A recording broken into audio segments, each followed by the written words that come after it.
Walking along the main business district of Williamsburg in Brooklyn, New York over the weekend, I was introduced to a store called Mother Junk. As the name suggests, the store sells a delightfully unpredictable range of trinkets. As soon as I entered, my eyes were instantly drawn to a magazine rack, in particular, many 1950s issues of the National Geographic magazine. For some inexplicable reason, I picked the July 1955 one, which was right at the top. The very first story highlighted on the cover turned out to be remarkably serendipitous for me. It was the nearly 50-page anchor piece of the issue titled My Forbidden Life in Lhasa by Henrich Harrer, an extraordinary Austrian explorer, geographer, mountaineer, and writer.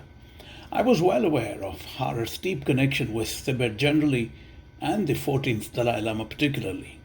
Some of you may know as the explorer on whose life the well-known French filmmaker and screenwriter Jean-Jacques Annaud made a biopic called 7 Years in Tibet, featuring Brad Pitt in the title role. That was in 1997. The anchor piece in the issue of the National Geographic, I found, is in many ways the precursor to that film. In the 65th year of the Dalai Lama's exile from Tibet this year, this piece offers captivating insights into the Tibetan monk's life since Harrer arrived in Lhasa in 1946, a good 13 years before the former was forced to leave. What are the odds of finding an account of a 1940s adventure published in 1955 in 2024 in a junk shop in New York? Going by what happened to me, pretty good. Here are a couple of paragraphs from Harer's story, which would be the basis of my upcoming special segment on Mayank Chhaya Reports. The rocky trail led into the broad valley of the Chi River. Exhausted, our shoes in tatters and our feet bleeding and blistered, we rounded a little hill.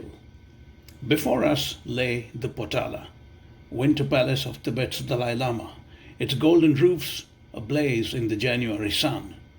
Lhasa was only 8 miles away. I felt a sudden compulsion to sink to my knees and offer a prayer of thanksgiving, even as did the Buddhist pilgrims who were our companions. It seemed impossible that we had reached safely, that our agony of cold and hunger and danger lay behind us.